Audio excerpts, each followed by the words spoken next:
d'un passage de la Gemara Baba Kama, 82b, qui a été distribué.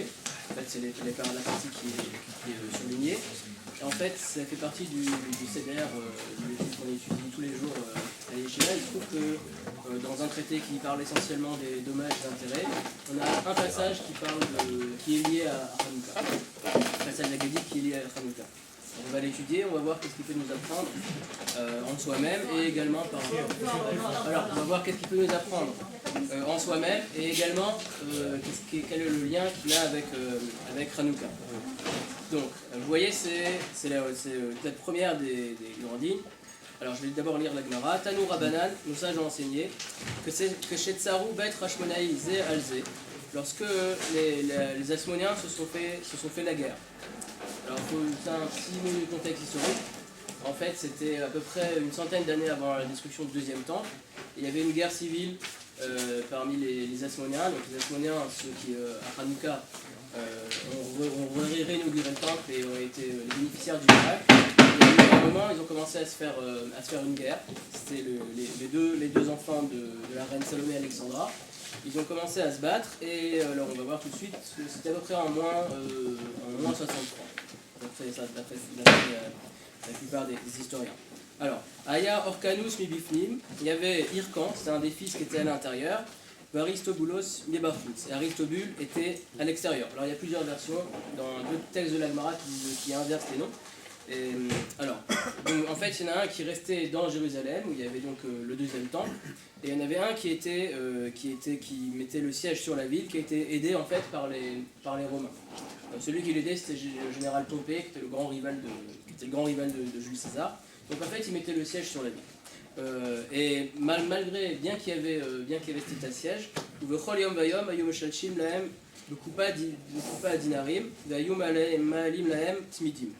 et chaque jour, ils avaient fait un accord, quand bien même il y avait l'état de siège, que tous les jours, il y avait les gens qui étaient dans la ville faisaient parvenir à ceux qui étaient aux assiégeants, leur faisaient parvenir une boîte remplie de dinarim, remplie de pièces d'or, et en échange, on leur donnait de quoi faire le sacrifice journalier, c'est-à-dire des agneaux, enfin ce qu'il fallait.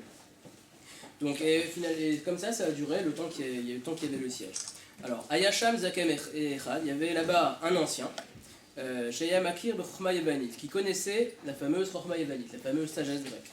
Amar Lahem, il leur a dit, aux assiégeants, Kolzman Shoskim Ba'avoda, tout le temps où les Juifs dans Jérusalem peuvent faire la avoda, donc le service du temple, En Imserim Be'adechem, ils ne pourront pas livrés dans vos mains.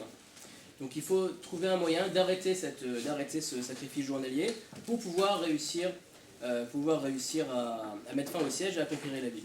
Les machar, le lendemain, alors Shilchelu Dinarim Bekupa, donc les assiégés ont envoyé des dinarim dans une boîte comme d'habitude. Par contre, Ve'elu Lahem Chazir, et à la place d'envoyer un agneau, une vache, ils ont envoyé un porc. Donc, Kevan Sheigia al-Khati Achoma, là on nous raconte ce qui s'est passé. À partir du moment où il est arrivé à la moitié de la muraille, Nat Sipornav Bechoma, le porc a enfoncé ses ongles dans la muraille, Venis Daza Eretz Israël, Arba Meot Parsa, Arba Meot Parsa. Et la terre d'Israël a tremblé 400 parsaot sur 400 parsaot, c'était à peu près toute la distance d'Israël. Il y a eu toute la terre qui a tremblé. Beotacha Amrou, alors ça a permis, donc ça a évidemment arrêté le sacrifice journalier, ça a montré qu'on dénonçait en fait l'accord qu'il y avait entre les parties. Et bon, la Gemara raconte pas, mais finalement ils ont réussi à gagner le siège. C'est pas encore la destruction du temple, mais c'est l'époque qui commençait. Alors, Beotacha Amrou, à ce moment-là, quand ça a eu lieu ce malheur, alors ils ont dit, les sages ont décrété, Arou Raïch et Gadel Chazirim, malheur à celui qui élève des porcs. C'est pour ça que l'Agmara par ailleurs développe qu'il y a un décret spécial pour c'est un animal qu'on n'a pas le droit d'élever en Eretz Israël. Et le sujet qui nous intéresse, Ve'arur Adam Sheimed Benu Chochma Yevanit, et maudit soit l'homme qui enseigne à son fils la sagesse grecque. Alors, donc il y a plusieurs questions sur cette Gemara. Alors la première, celle qu'on va tout de suite voir, c'est quoi exactement la sagesse grecque dont on parle. Ça va être l'objet de la deuxième page que je vais vous distribuer. Deuxième question, c'était, là-bas dans la Gemara, on nous dit qu'il y avait là-bas, à Yacham Zakem Echad, il y avait un ancien. Mais où est-ce qu'il se trouvait? Est-ce qu'il se trouvait avec les SCG ou avec les SCG? Ça, c'est la Gemara, le départ, on va voir. Ça va avoir son importance. Troisième question, pourquoi préciser que c'est un ancien? Pourquoi il y a besoin de préciser que c'est un ancien? Ça pourrait être un soldat ou un jeune, peu importe. C'est quatrième question, pourquoi un porc? C'est vrai que c'est sûrement pour provoquer, vu qu'on sait que c'est un animal qui est spécial pour nous, mais également il faudra voir ce que ça signifie. Et avant-dernière question, c'est quoi le tremblement de terre? Qu'est-ce que ça signifie?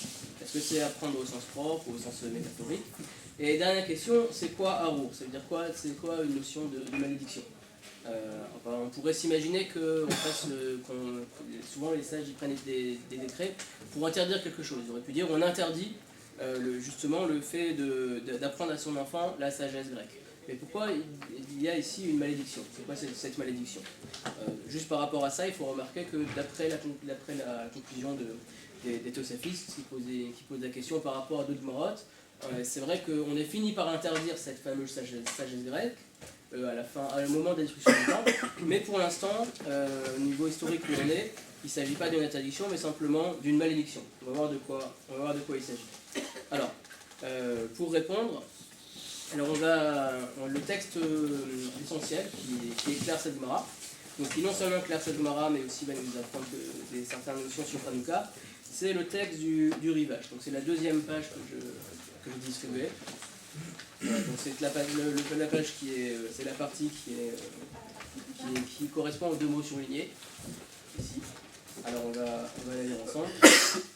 Alors, donc lui également il pose la question. C'est un long texte qu'il faudrait aussi pouvoir l'étudier en détail parce il commence par poser les questions, de demander. En fait c'est un livre de responsable, donc c'est des questions qu'on lui a posées. Il imagine peut-être que la science grecque dont on parle, c'est tout ce qui sont les sciences naturelles ou sciences physiques. Et après, dans la deuxième partie de sa responsable, il va développer qu'est-ce qu'il pense de ça, mais c'est pas notre sujet. Notre sujet, c'est ce qu'il dit par rapport à cette fameuse Chokhma Yavanite. C'est quoi la sagesse grecque? Alors, le Chen Nireli, et c'est la raison pour laquelle, chez Chokhma Yavanite, c'est quoi la Chokhma Yavanite? Où il est d'abord Bishon Yevani Bechidot ou Velachon Satou. C'est le fait de s'exprimer en grec, on verra pourquoi spécialement en grec, parce que selon ce qu'on va voir tout de suite, c'est pas obligatoirement en grec. Bechidot par des devinettes, ou Velachon Satou et par un langage obscur. Chez Lo Yavinu Oto Amon, de manière à ce que la plupart des gens ne le comprennent pas.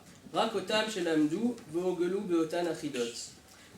Uniquement ceux qui l'ont appris, Beogelu Beotan Amidot, et qui ont été habitués à ces ridotes-là. C'est une sorte de langage codé.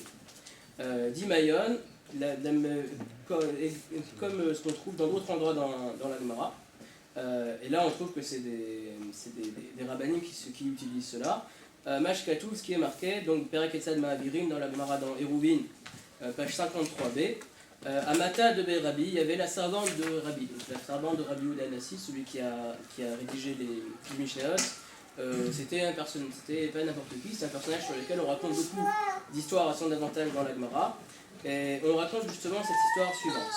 Amata de Rabbi, la servante de Rabbi, qui avoue Mishton Ilshon Forma, lorsqu'elle désirait parler d'Ilshon Forma, ça veut dire. Alors il y en a qui expliquent qu'en fait elle ne voulait pas, ce qu'on va voir, ce qu'elle exprime, elle ne voulait pas l'exprimer directement, par respect pour les personnes à qui elle s'adressait, donc elle le disait d'une manière détournée. Elle utilisait aussi la Shon Forma. Donc qu'est-ce qu'elle disait? Amri Nachi, elle disait ainsi, Alat Nakfa Bekad. Alors, donc il va expliquer, mais ça veut dire qu'il y a la petite cuillère qui sert à prendre du vin dans le tonneau. Elle est Nakfa Bekad, elle a atteint le fond du tonneau, donc sous-entendu, l'outre de vin est vide. Yadon Nashraya le Kinéon, qui reviennent les aigles à leur nid. En fait, c'était une manière de dire que Rabbi recevait chez lui des talmidim parce qu'à l'époque, dans les yeshivas, jusqu'à un temps récent, en fait, c'était pas des institutions, des internats, c'était les élèves qui y habitaient plus ou moins chez le Rav. Et donc là aussi, les Talmidim, ils avaient étudié, ils arrêtaient leur étude pour manger. Et à un moment, ça arrivait le moment de reprendre l'étude. Donc elle ne voulait pas leur dire de manière directe, elle employait un langage, on va dire un langage soutenu, ou un langage, ce que l'on appelle ici un langage chorpan, un langage du sagesse. Vrosonol Amar, donc tel qu'elle voulait dire, chez Akeli Akatan, donc là il nous traduit, le Rivash nous traduit cette marque-là, chez Akeli Akatan, chez Shoavim Goayaïl Minachavit, le petit Keli, la petite bouche qui permet de puiser le vin du tonneau, Menakefet Beshule Achavit, elle sonne, on entend son bruit au fond du tonneau, le Fij Gvar Kala Yaïl, c'est là parce que le vin est terminé, manière de dire que, que le repas est terminé. Ou le Khen, chez Yafou, Veyelchou, Atalmidim, Limkomam, il faut que les Talmidim se lèvent et aillent à leur endroit, Veyafsiku à Seouda, et ils arrêtent la Seouda. Le Khen Sham, et de la même manière, juste après dans le même Gomara, il y a également un autre exemple, Rabbi Yossi Barassian, il y avait un rab qui s'appelait Rabbi Yossi Barassian, qui avait Mishtae Bilshon Chochma. Donc lui aussi, il voulait parler Bilshon Chochma, donc carrément là, il faisait carrément des jeux de mots. Amar, Achi, il disait ainsi, Asuli, Shor Mishpat, Betour Misken.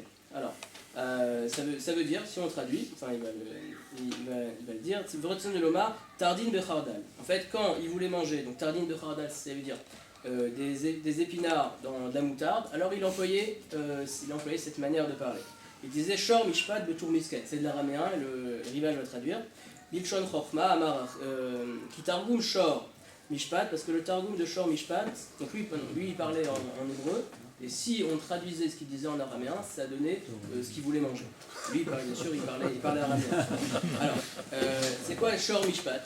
C'est Tor Din, un taureau, c'est Tor.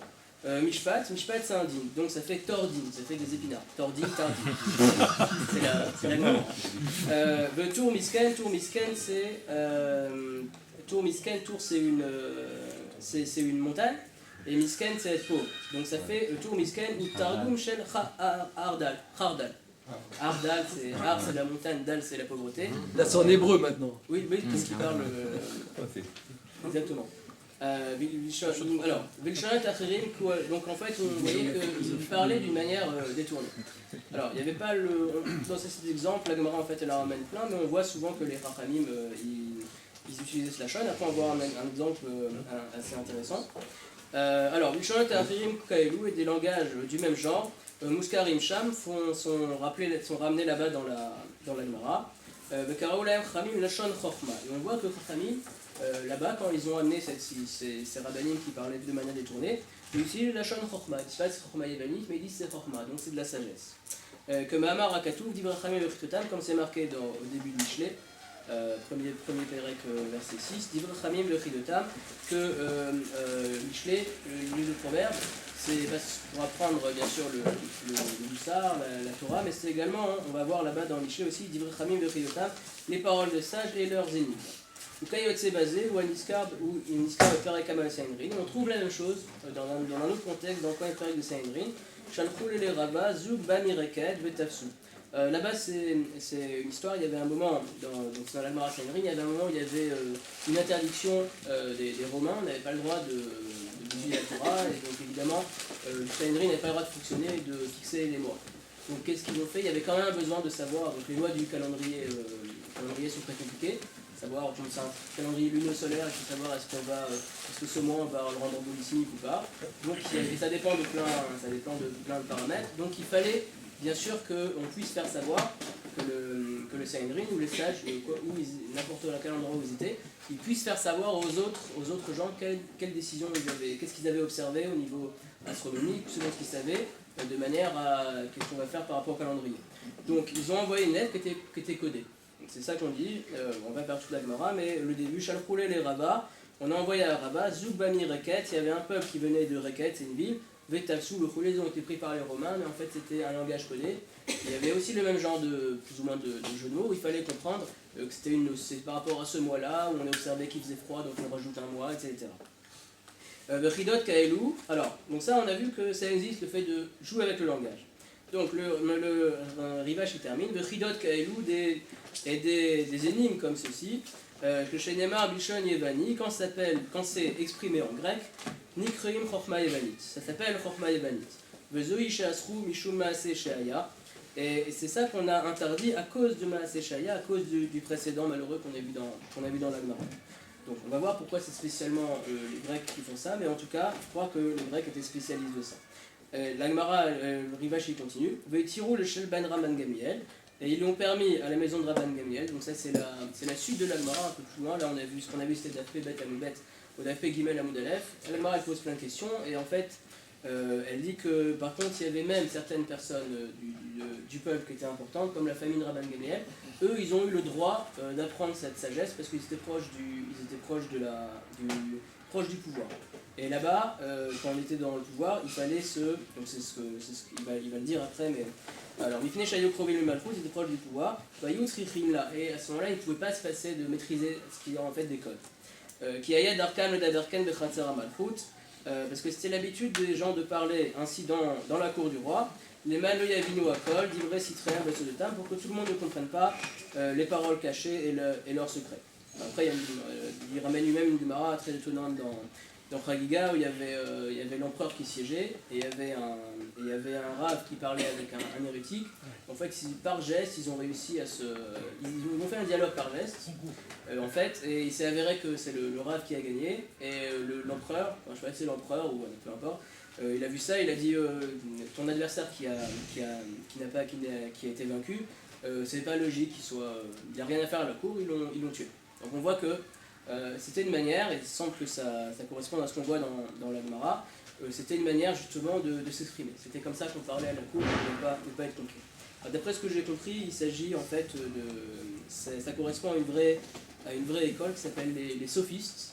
C'était le mot de tout ce qu'on dit maintenant sur le sophisme. C'était une école, donc ça a pris son origine en effet au temps des Grecs, donc c'était des contemporains de Platon, qui en fait justement apprenaient le langage. Et en fait ils avaient même des académies où on pouvait aller chez eux et recevoir une formation pour parler comme ça de manière à ce qu'on ne soit pas compris, mais il y avait d'autres choses aussi, il y avait une manière de l'art du discours qu'on apprenait. Mais c'était basé sur justement l'utilisation du langage.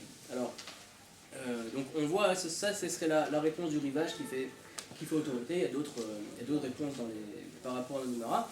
Mais en fait, il s'agit de quoi Chochma Yevanit, c'est le fait justement de jouer avec le langage. D'utiliser le langage pour, alors on va voir, mais pour dire des choses qui sont, pour recueillir un avantage et pour dire des choses qui ne peuvent pas être comprises des autres. Donc on voit justement ici, qu'est-ce qu'il a fait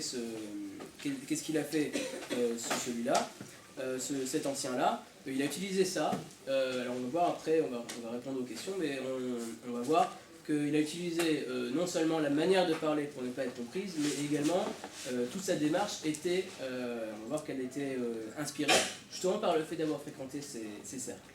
Alors maintenant justement on va voir, donc on a dit, si vous regardez au début, le Rivash pose la question, bon d'accord, on a compris que ça existe, une chorma, utiliser le langage pour un but un peu particulier, on a vu que ça existe, ça s'appelle chorma. Mais maintenant, pourquoi c'est grec? Pourquoi est-ce que, ici, on a vu dans les Gemarotes, qu'il y avait même des rabbinines qui utilisaient ce langage-là pour ne pas être compris. Donc pourquoi est-ce qu'on appelle ça spécialement la Grèce? Peut-être c'est les Grecs qui l'ont fait, comme on a vu, mais pourquoi est-ce qu'on insiste sur le fait, comme si c'était particulièrement lié aux Grecs? Alors ça, on va voir dans un deuxième temps. Donc en réfléchissant un peu, premièrement, c'est quoi le langage? Qu'est-ce que ça, enfin, très rapidement, mais qu'est-ce que ça signifie chez nous? Et de la même manière, est-ce que ça a un rapport avec la Grèce? Alors le langage, en fait, c'est, on peut considérer, même si on voit, par exemple, dans les premiers chapitres de la Torah, on voit que le langage, c'est lié en particulier au sechel, c'est-à-dire à l'intellect. Donc on a plusieurs preuves de ceci. Par exemple dans Bereshit, chapitre 2, verset 7, le texte nous dit que Vaye Adam le Nefesh Chaya, que l'homme fut un être animé de vie. Et là-bas, le Targum Onkelos, il traduit, c'est, vous voyez, le Ruach Memalela. L'homme, c'est en araméen, il paraphrase, et il dit, n'est-ce quoi Nefesh Chaya, une âme douée de vie, c'est un Ruach, un esprit Memala qui parle. Donc il y a beaucoup de développement dans la tradition sur ça, sur le fait que en fait, le langage c'est donc le propre de l'homme. Il y a beaucoup de développement que le langage c'est le propre de l'homme. Qu'est-ce qu'on a par exemple, le Kuzari il dit qu'il y a 4 domaines. Il y a le domaine minéral, le domaine végétal, le domaine animal. Et enfin c'est connu, mais il y a aussi le domaine, il dit qu'il y a aussi Medaber, c'est l'homme qui en plus de tous les animaux l'avantage d'avoir le langage. Donc on voit, c'est quelque chose qu'on a, de la manière que l'homme est une espèce où on voit qu'elle est plus développée que d'autres êtres, donc le langage ça fait partie intégrante de ceci. Et on a une preuve justement dans le même chapitre, Bereshit, donc chapitre 2, verset 10 ou 30. On voit là-bas que Adam Arishon il donne des noms aux animaux. Donc on voit qu'il y avait des animaux qui avaient été créés, qui ont même été créés même avant lui. Et lui, qu'est-ce qu'il fait par rapport à la création qu'il est censé dominer, comme les versets le disent? Il donne un nom à chaque animal. Et dans la tradition, on apprend aussi que en fait, ça donne que c'est pas un nom comme ça au hasard qu'il a donné, mais il a donné à chaque animal un nom en fonction de son essence. Par exemple, il a donné le Kelev, le chien, on est Moubarak qui dit que c'est Kelev, c'est comme le cœur, c'est un animal qui est attaché à son maître. Donc on voit qu'il y a en fait, le langage, en particulier la Shana Kodesh, donc le langage par lequel l'hébreu, par lequel le monde a été créé, comme le dit Rachid là-bas aussi au début de la Torah, le langage en fait, ça permet c'est l'instrument du sechel, donc de l'intellect, parce que ça permet donc de détailler et ça permet donc de mettre en application notre intellect. Parce que l'homme il a donc une compréhension supérieure du monde qui l'entoure, qu'il est capable donc de comprendre l'essence des choses et donc de la nommer par le langage. Donc c'est pour ça que le langage c'est pas quelque chose qui est anodin, au contraire c'est quelque chose d'extrêmement important. Maintenant, le rapport entre la Grèce et le Sechel. On revient à la question, pourquoi est-ce qu'on parle spécialement de Chokhma Yavanit? On a vu que la Chokhma dont on parle ici, c'est le fait d'utiliser le langage. Mais maintenant, pourquoi? Donc on a vu que le langage, c'est ce qui est l'intellect. Mais pourquoi maintenant est-ce que les Grecs sont spécialement... on trouve que c'est spécifiquement un phénomène de la culture grecque, justement, d'utiliser le langage de cette manière-là. Alors, donc là, je vais lire quelques phrases du Maharal de Prague, donc dans Ner Mitzvah. Ner Mitzvah, c'est l'ouvrage qu'il a consacré à Chanukah. Il y a une première partie, dont on va lire quelques textes, elle est par rapport aux 4 exils.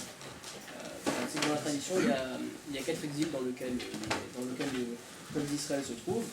Et donc il y a une vision dans Daniel, dans le chapitre 12, qui ramène Daniel il a 2 visions, mais le Maharal il développe sur la deuxième vision qui est dans le chapitre 12 de Daniel, il voit 4 bêtes, etc. Et tout ça, chaque bête c'est un exil.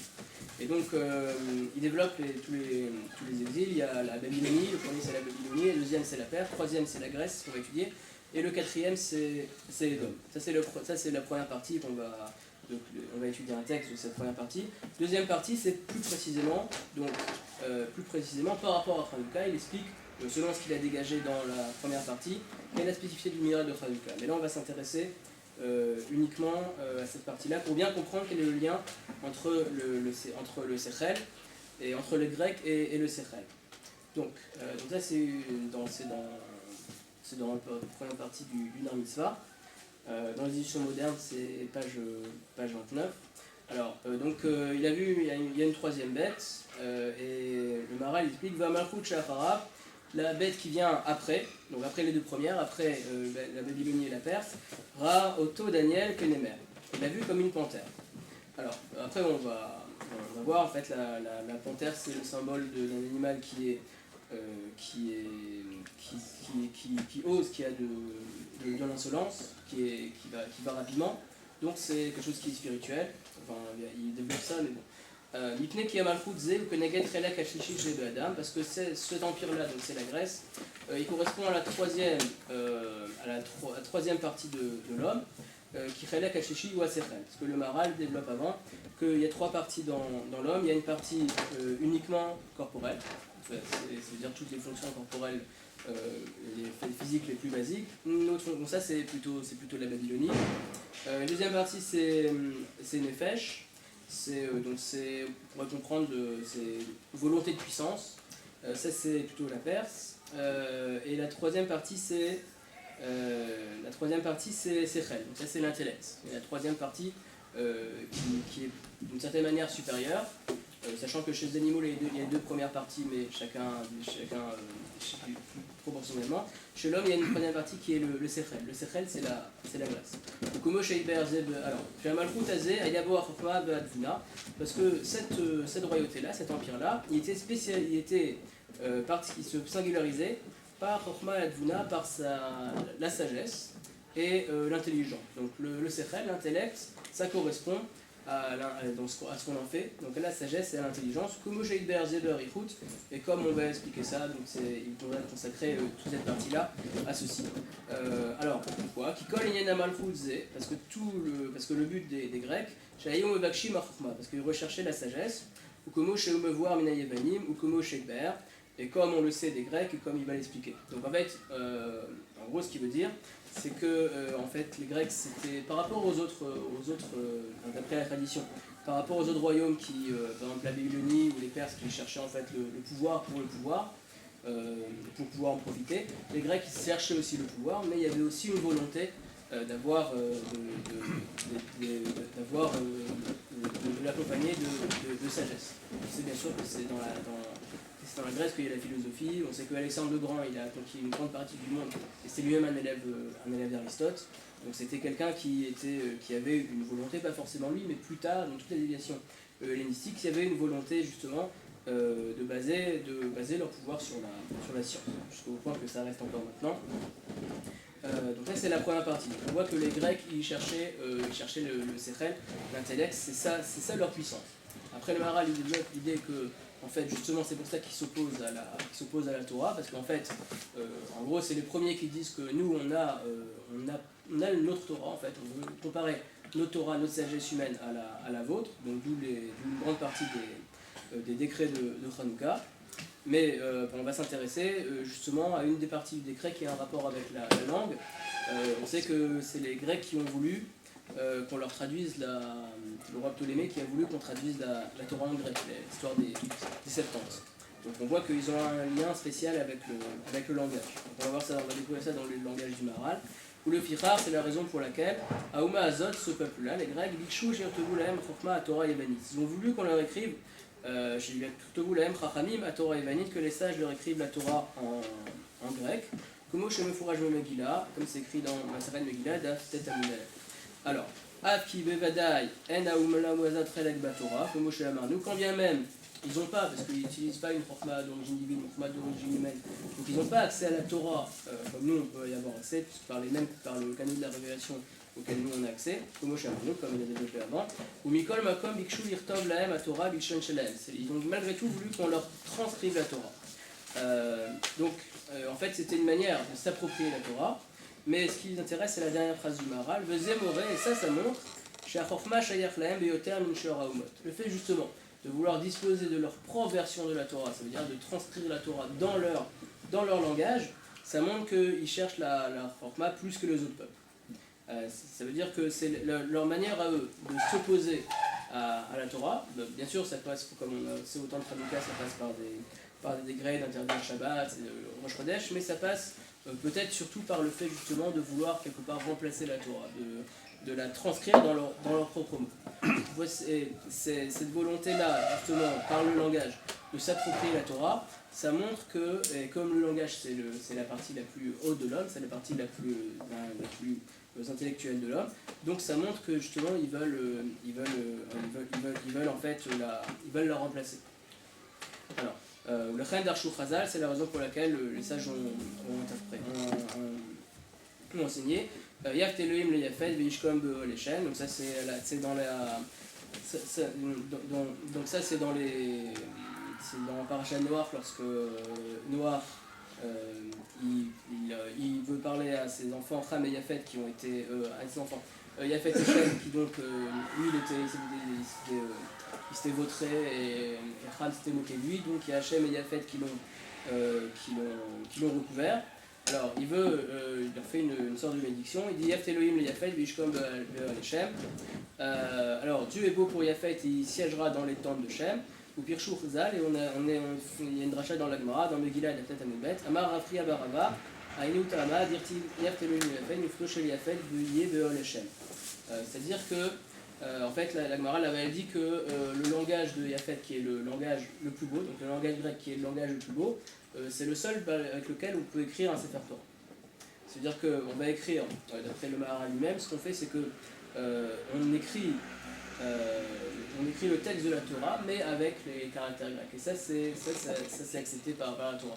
Pourquoi ? Parce qu'on considère que c'est Minayofi Shel Bnei Yafet, c'est le langage grec qui est le plus joli, d'après l'Agmara. Et d'après l'Agmara, donc ça on a le droit de rentrer dans les tentes de Shem, on a le droit d'écrire le Sefer Torah dans ce langage. Donc, mais Yavan, quoi ? Yavan est plus de Oui, pardon, c'est Yavan qui est le plus joli de Yafet. C'est les caractères juste, on a le droit d'écrire un Sefer Torah avec les caractères. D'après le Maharal, c'est. Pas traduit. On est le transcrit. Sinon, ça pourrait pas s'appeler un Sefer Torah. Si on écrit. C'est pas dit qu'il est fait, c'est joli. Ce qu'il dit, c'est que Yefet pourrait effectivement servir, on pourrait servir de Yefet, mais seulement dans Yefet, ce qui est le plus beau chez Yefet, qui est Yavan. D'accord. C'est Yavan qui est. Bon, en tout cas, par rapport à ce qu'on disait, puisqu'on a vu que les Grecs, justement, ce qu'ils voulaient, c'est la Chokhma. Donc, comme la Chokhma, c'est le langage, on peut considérer qu'en quoi cette langue est jolie, c'est parce qu'en fait, on peut considérer que la beauté, c'est ce qui est harmonieux. Donc, d'une certaine manière, une langue qui réussit, donc une langue c'est quoi ? C'est l'intellect, donc une langue qui réussit à bien cerner les sons des choses, c'est une langue qui est belle. Donc c'est ça le langage des Grecs, c'est que par leur langage, ils ont réussi, ils ont justement forgé un vocabulaire philosophique qu'on utilise jusqu'à maintenant. Donc il y a beaucoup de mots, nos mots qui par le latin proviennent du grec. Donc ils ont réussi à forger des mots qui sont des concepts qui collent vraiment le mieux aux choses. Ça, ce serait la beauté, on pourrait dire que justement, on pourrait dire que cette langue-là, donc elle peut être, bon après c'est un autre sujet, savoir si, en l'occurrence, au temps de Hanouka, elle était adversaire de la Torah, mais elle est c'est un peu comme un parallèle de leur sagesse et leur langue, c'est un peu un parallèle de la Torah et de l'hébreu quand c'est utilisé. Si c'est utilisé par exemple pour faire un Sefer Torah, mais sans le traduire par exemple en grec, sans le dénaturer, c'est accepté par l'Agmara. Donc on voit qu'ils ont eux aussi, même s'ils ne connaissent pas la révélation, ils ont réussi à avoir un langage, à créer un langage qui est un langage qui est le plus beau, le plus efficace possible. Alors si c'est comme ça, on peut revenir à notre Gemara et comprendre en quoi c'est Chokhma Yavanite, c'est la sagesse grecque justement. C'est quelque chose qui n'est pas acceptable. Alors maintenant on comprend mieux c'est quoi Chokhma Yavanite. Ça veut dire que en fait les Grecs ils ont un très bel outil pour pouvoir justement comprendre le monde et sortir des concepts philosophiques ou même de sciences. Et la Chokhma Yavanite telle qu'on l'a vu développée par le rivage, c'est justement c'est utiliser ce langage pour ne pas être compris. Donc en fait c'est prendre ce qui est le propre de l'homme et le dénaturer à ses propres fins. Au lieu d'utiliser par exemple pour les Grecs, faire avancer les sciences ou faire avancer la société. Justement, ce langage, on l'utilise pour en faire un code qui sera réservé uniquement à ceux qui peuvent comprendre. Et donc, ce qu'on va voir, à faire des choses qui ne sont pas forcément honnêtes, ou en tout cas se couper du reste du monde. C'est ce qu'on va voir. C'est pour ça que ce serait la Chokhma Yavanite. C'est histoire de se faire un code. Ça peut donc justement être le vecteur de plusieurs choses qui sont mauvaises. Donc on voit quoi ? On voit qu'on a vu dans le rivage, et on voit aussi dans la Gemara, les Grecs utilisaient ça justement à la cour du roi. Donc à la cour du roi, on est dans le siège du pouvoir, et c'est un endroit où justement on ne veut pas être compris, où on veut pouvoir politiquement faire des manœuvres pour ne pas être compris, pour pouvoir écraser l'autre, donc on utilise ce langage. Et il faut avoir été dans cette école-là pour pouvoir le maîtriser. Donc on voit qu'il y a plusieurs choses qui se passent. Il y a une notion d'orgueil, on se sent supérieur aux autres. Une notion, c'est pour avoir l'honneur, parce que mieux on va parler, plus on va être en vue, plus on va être aperçu. Notion de pouvoir, parce que justement ça permet, par exemple si j'arrive à parler comme ça au ministre, ou moi-même devenir ministre grâce à ça, ça me permet d'avoir du pouvoir, parce que j'ai quelque chose que les autres ne maîtrisent pas. Et il y a aussi une notion de, peut-être un peu plus fin, ça, de vouloir utiliser un certain plaisir à utiliser l'intellectualité, une sorte de super intellectualité, utiliser ce qui est le propre de l'homme justement pour jouer avec ça, et pour l'utiliser, pour faire des jeux, donc quelque chose qui n'a pas d'utilité. Si ça n'a pas d'utilité, ça peut être critiquable. Donc justement, utiliser le propre de l'homme pour justement, ce qui a été donné à Dieu, qui a été donné par Dieu à l'homme, justement pour ses propres fins. Donc c'est ça que c'est Chorma Yévanite, c'est le contraire quelque part de la Torah. Parce que, bien sûr, la Torah, on peut faire la même chose avec la Torah, mais l'idée c'est que nous, notre langage, justement, comme on a vu qu'Adam Arishon, il nomme les animaux avec ce langage-là. Donc on voit qu'il l'utilise pour des fins qui sont utiles. Et il y a une Gemara dans Sanhedrin 99b qui développe l'idée que, c'est sur le verset Adam l'homme al-Yulad dans Job, que l'homme a été créé pour le labeur, et là-bas toute une souya qui dit que en fait, l'homme a été créé pour le labeur de la mal-lachon, pour le labeur du fait de parler, et particulièrement d'étudier la Torah. Donc nous, on est censé justement, et en particulier, là-bas, la Gemara dit Torah Sheba'al Peh. C'est le lien avec Hanouka. Hanouka, c'est justement la fête de la Torah Sheba'al Peh. Donc, justement, cet avantage que nous, on a reçu, on doit l'utiliser pour faire du bien, et surtout pas le pervertir. Et là, on voit au contraire qu'il y a une déviance qu'on voit à ce sujet-là, chez les Grecs, c'est justement utiliser ça pour pervertir l'avantage que Dieu a donné à l'homme. Maintenant, on peut, pour terminer, répondre aux questions qu'on a posées. Alors, la première question qu'on avait posée, c'est où il était cet ancien-là. Si on lui dit Yacham Zaken Echad, on ne sait pas où est-ce qu'il était. Le sens, quand on lit, le sens le plus évident, c'est qu'il était avec les assiégeants. Parce que les assiégeants, c'était des Romains, gréco-romains. Donc, il est avec eux, il leur donne un conseil. Mais il y a un commentaire moderne de Torah Traïm qui explique qu'en fait, il était avec les assiégés. En fait, il était avec les assiégés. Et en gros, c'est un traître. Mais il était avec les assiégés et il sait que lui il a un intérêt, on va voir on va voir quel intérêt, il a un intérêt justement à ce que la ville tombe. Donc et lui il sait par contre, parce qu'il sait quand même que justement tout dépend du service du temps. Donc il a intérêt que ça s'arrête. Mais le problème c'est qu'il est à l'intérieur, il ne peut pas communiquer avec les assiégeants. Donc comment il va faire pour communiquer?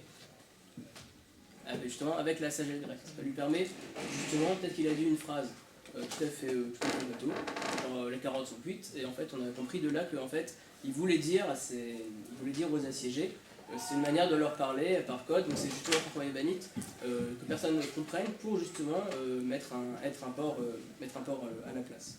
En tout cas pour, le port c'est une autre histoire, mais pour dénoncer l'accord qu'ils avaient et donc mettre fin au cette maintenant pourquoi est-ce que c'est spécialement un ancien? Alors on peut imaginer, la Gemara plus loin elle ramène que dans toute la famille de Rabban Gamliel il y avait une partie qui était allée justement là où il y avait le pouvoir justement pour apprendre les sciences grecques. On peut s'imaginer que donc c'était toute cette manière-là de parler, c'est assez sophistiqué et qu'il fallait l'apprendre dès le plus jeune âge. Donc en fait c'est une formation, à chaque fois on apprend plus de choses. Donc dès le plus jeune âge on est envoyé dans ces sortes d'écoles-là. Donc en fait ça forme, c'est pas simplement un savoir, parce qu'on a vu que c'était un savoir qui n'était pas tellement à son avantage, mais également c'est peut-être un esprit de corps, un esprit de casse qu'il va développer. Donc dès qu'il est plongé dans ce plus jeune âge, dans cette ambiance-là, forcément il va développer des choses qui sont... on va développer deux choses essentiellement. La première, c'est se sentir finalement étranger à son peuple. On pourrait comprendre, c'est la raison pour laquelle il a trahi. Donc c'est pour ça quand bien même si on dit comme le Torah Traim qu'il était parmi les assiégés, malgré tout il a intérêt parce qu'ils se sont plus proches des Grecs que des Gréco-Romains que des Juifs, donc peut-être qu'après il va avoir un avantage, donc il leur donne le conseil.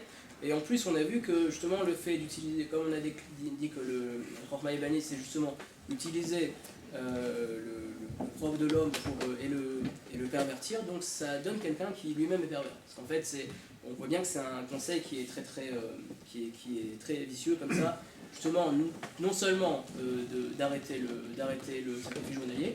Par exemple, ils auraient pu, lorsque les assiégeants reçoivent les assiégés l'or, ils auraient pu ne rien leur mettre à la place, ou leur ramener un animal, n'importe quel. Mais pourquoi spécialement un porc? Donc on voit que ça amène aussi à une sorte d'esprit torrent. Parce que de baigner dans une ambiance complètement, justement, qui développe le fait comme ça jouer avec le langage, et donc utiliser ça pour ses propres fins, ça développe forcément quelque chose qui n'est pas très sain. Alors, maintenant, l'autre question qu'on a vue, c'est pourquoi un porc? Alors, a priori, la réponse la plus simple, parce que c'est peut-être le plus choquant, ça va choquer, mais on trouve dans le Torah Ta'ola du Rama, dans la 3e partie, l'idée qu'en fait, c'est aussi une allusion, parce que le porc, c'est Khazir, c'est Khazir, ce qui revient, donc c'était une allusion au fait justement à ce que, c'est comme c'était là aussi, même dans ça il y aurait un message. Nous justement, ce qu'on croit, c'est qu'en faisant le service quotidien au temple, on croit bien sûr que le monde a été créé par le monde a été créé par Dieu et que c'est Dieu qui dirige tout. Et le porc, c'est le Khazir, le retour, ce serait, d'après le Torah Ta'ola, c'est une allusion à l'idée philosophique de l'éternité du monde. Fait qu'il n'y a pas vraiment de Dieu, s'il y en a un, il a créé le monde mais il s'est retiré, donc le monde est éternel. Donc c'est la manière justement c'est un message pour casser justement c'est justement un message pour casser le service divin. Ensuite, le fait de revenir, ça évoque ça. C'est cyclique. Oui, c'est ça. C'est clair. Le fait que ce soit cyclique, il n'y a pas de... Bon, Ensuite, c'est donc la dernière question qu'on avait vue, c'était quoi Harour? C'est quoi cette sorte de malédiction? Alors on trouve des maîtres comme Rachan Raphaël Hirsch, par exemple, qui nous expliquent que Harour, donc quand c'est quelque chose d'interdit, c'est interdit, mais quand on dit que quelqu'un est maudit, il explique ça dans Devarim chapitre 28, toute la paracha où on voit qu'il y a les malédictions et les bénédictions sur le Har-Gerizim et Har-Eval. C'est quoi malédiction? C'est le fait nos sages nous affirment la Torah nous affirme qu'il n'y aura pas de réussite si quelqu'un poursuit ce chemin, s'engage ce chemin, ces actions ne vont pas réussir. C'est différent de l'interdit. C'est une manière c'est une anaga, c'est-à-dire une manière d'agir qui ne va pas réussir. Donc justement, Haro, Rachar, Yilmed, Beno, Chorma, Evanit, ça veut dire fais attention la manière dont tu vas éduquer tes enfants, la manière dont toi-même tu vas diriger ta vie. Ne crois pas que les années de leur donner ces codes-là de Chorma Evanit, ça va être sans dégâts. C'est Haro, parce que justement on voit au final qu'est-ce que ça donne. Voilà. Oui, monsieur, il y a des questions, s'il vous plaît. Mais en général, ça veut dire, tu as rapporté le Rivache qui nous donne toute une lecture très structurée, comme quoi c'est le sophisme.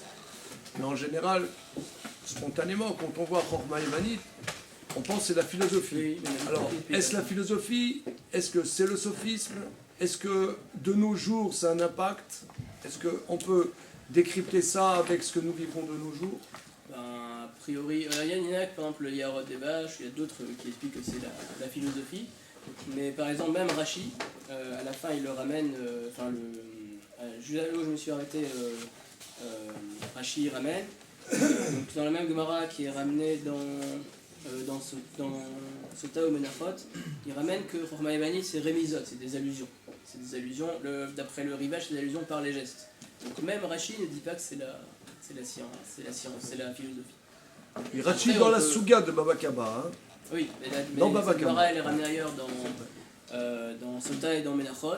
Et là-bas, Rashi, il commente que c'est des allusions. Donc on voit que... il y en a qui disent comme il y a Rod Vache, ou d'autres encore qui disent sur le Meiri aussi, Il y a tout le monde qui dit c'est la philosophie, mais il y en a d'autres qui disent que c'est... on voit que... Est-ce qu'on peut dire aussi, dans une certaine mesure, si je peux me permettre, que la philosophie est une manière de parler? On voit bien que des fois, il y a un vrai jargon philosophique. Comment? Oui, c'est ça. Les sciences, il y a ça. Les sciences ont leur mode de... Oui, mais peut-être c'est une manière de participer d'une élite, de tenir un langage élaboré et qui fait penser que les gens du commun ne comprennent pas ce qu'ils vivent. Je sais pas, tu as par exemple pas tous évidemment, il y en a qui cassent ça, mais tu as par exemple des psychanalystes, tu les entends, tu as l'impression qu'ils se comprennent, je veux dire, et qui ont l'impression de participer d'un monde qui n'est pas pour les non-initiés, et aussi ils participent d'un pouvoir, parce qu'en même temps d'un certain pouvoir. Oui ou non? Non, je pense que c'est ça, c'est l'idée qu'on peut voir de nos jours, justement, c'est le fait de ne pas s'enfermer dans un univers qui n'est pas le nôtre, de ne pas faire sien les codes de quelque chose qui n'est pas nous, d'être capable de savoir faire la différence entre les deux. Parce qu'on voit que cet ancien-là, pourquoi on dit un ancien? Justement parce qu'il était tellement influencé par ça il était dedans, qu'il a mal tourné, il s'est senti plus grec que juif. De nos jours, c'est vrai qu'il y a beaucoup de domaines, même dans la philosophie, certains qui essayent de faire de la vulgarisation, d'utiliser les termes plus simples. Mais il semble même que dans la philosophie, les textes les plus anciens sont plus compréhensibles que les textes les plus modernes. Il y a un certain basculement justement avec ce genre de choses. Mais tu vois, par exemple, le Talmud est très peu conceptuel, et quand quelqu'un est habitué à un monde conceptuel, il a l'impression que c'est des bêtises. Oui, parce qu'on parle de cas directement, sans parler de concepts. Et c'est sûr que même les sciences, n'importe lesquelles à l'époque, si on remonte peut-être même avant le 19e siècle, c'est des choses qui sont plus compréhensibles que ce qu'on a maintenant. Ça, c'est l'avancée des sciences. Justement, c'est un jargon. Est-ce que ça vérifie ou pas? On pourrait dire que tout ce qui est politique aussi, les élites de nos jours, c'est aussi il faut avoir les codes, bien sûr, pour entrer dans une grande école, quelqu'un qui vient de banlieue, il y aura moins de... Il ne maîtrise pas les codes sociaux, ça pourrait être inclus là-dedans, le fait de se couper. Donc ce que je vais nous apprendre,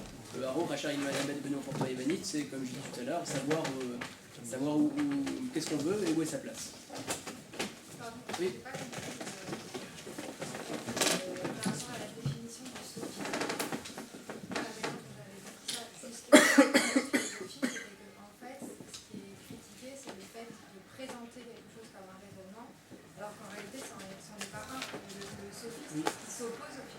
Et en fait, c'est dans les sophismes, il y avait, ce qui me semble, il y avait plusieurs aspects.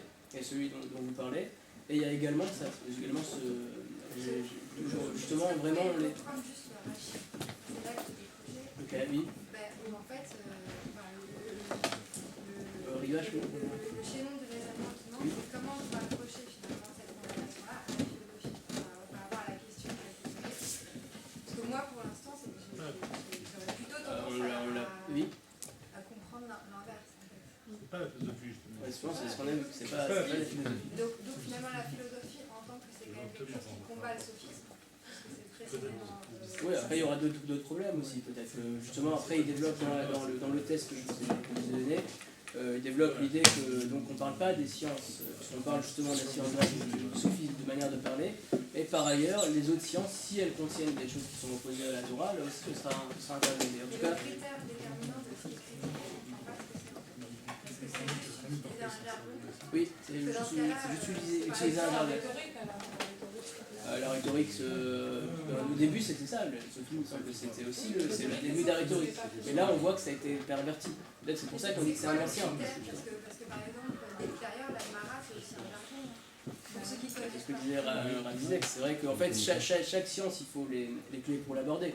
Mais là en l'occurrence, on pourrait dire aussi qu'en l'occurrence c'était utilisé comme instrument de pouvoir. Et qu'on ne pouvait pas comprendre sans ça. En fait, c'est ça qui est critiqué, Oui, parce que on voit même, voilà, je le fais d'utiliser ça comme instrument de pouvoir pour ne pas être compris, pas seulement pour un instrument de pouvoir, mais même par orgueil, parce que je suis dans une C'est assez élitiste. voilà, exactement. Je suis dans une réception, je vois mon copain avec qui j'étais dans telle et telle école, je parle avec lui de manière à ce que personne ne me comprenne et j'ai un certain plaisir à faire partie de cette élite. Et on voit justement dans l'exemple qu'on a vu dans le Rivache, on voit qu'il ramène l'exemple des rabbinim qui parlaient justement par la jeune trois fois. C'est la même chose, quelle différence entre le jeu de mots qui fait Rabbi Yossi Barassian et le grec qui a permis de mettre fin au siège de Jérusalem.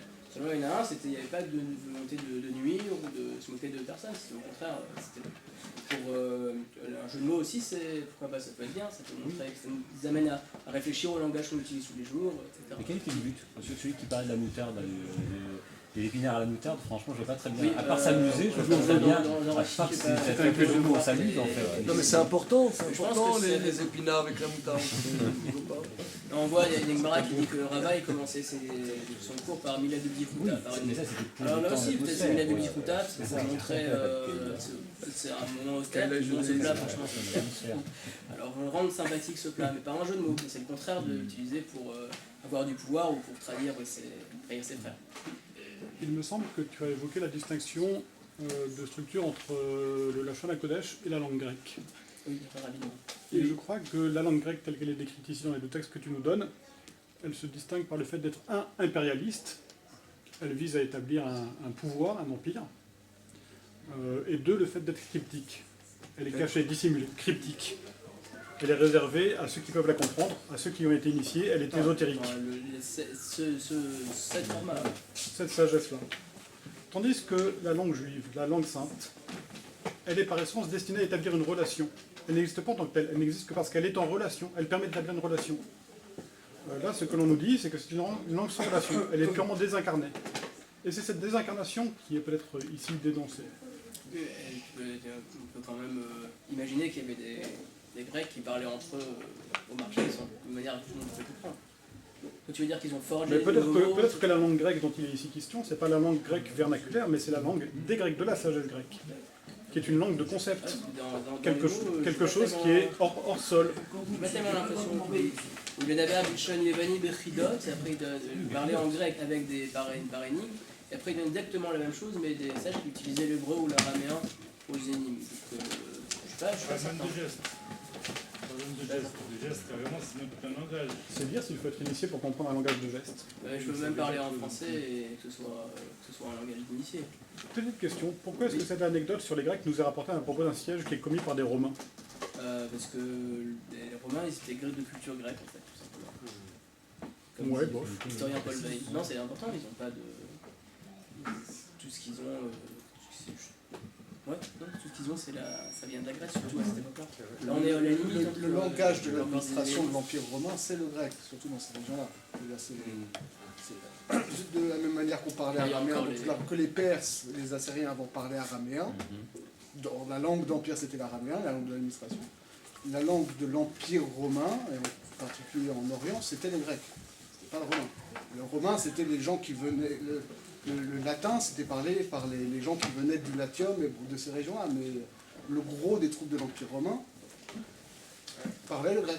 Et il y avait encore des Ptolémées à l'époque. Dis-moi, si on peut synthétiser, quelle a été la catastrophe de traduire la Torah en grec? Ça, je ne sais pas... C'est un autre sujet, je ne sais pas forcément... D'accord. Non, parce que là, c'est pas dont on parle. J'ai pas bien compris. La Torah a été... Ils ont permis les Charamim d'écrire la Torah en grec. Mais c'est avec des lettres grecques et des mots grecs. Un Sefer Torah, il peut être kasher aussi, s'il est écrit en grec. C'est-à-dire juste la langue grecque, le caractère et le langage en hébreu. En phonétique. Le langage en hébreu? En phonétique, c'est la traduction. Mais ça, c'est le Maharal. C'est pas les Septante, parce que Barthénora dit que c'est le grec antique. Barthénora sur la Mishnah dans Megillah, il dit que c'est la langue grecque avec des lettres grecques. Mais la langue... La catastrophe dont tu parles dans Tosefta, elle parle, ça là-bas dans la Braïta de Moshe Tofrin, on parle de Septante, on va la traduction, pas les caractères. D'accord, mais quand les Haramim ils ont permis Bechol Lachon, Enfin, ouais, c'est le plat du Maral. Tanakama il dit Bechol Lachon, en tout langage, c'est en anglais, en russe, en italien, mais avec les lettres italiennes et le langage italien. D'après le Maral, Rabban c'est Shimon juste Ben Gamliel, lui, une il dit c'est phonétique en fait. comment? D'après le Maral, il me semble que c'est phonétique en fait. Ah, c'est en Ouais, phonétique. phonétique. Mais d'autres Rishonim pensent que non. D'accord, ok. De toute façon, la traduction n'est pas en soi, puisque C'est pas un Maher problème. Etev, c'est écrit dans la Chute de la Torah, Ouais. c'est écrit 72 notes. Le problème, c'est parcellé. Quand c'est seulement en un langage particulièrement, quand c'est 70 langues ensemble, il n'y a pas de problème. C'est Shivim de la Torah. Ok. Voilà. Bien, merci.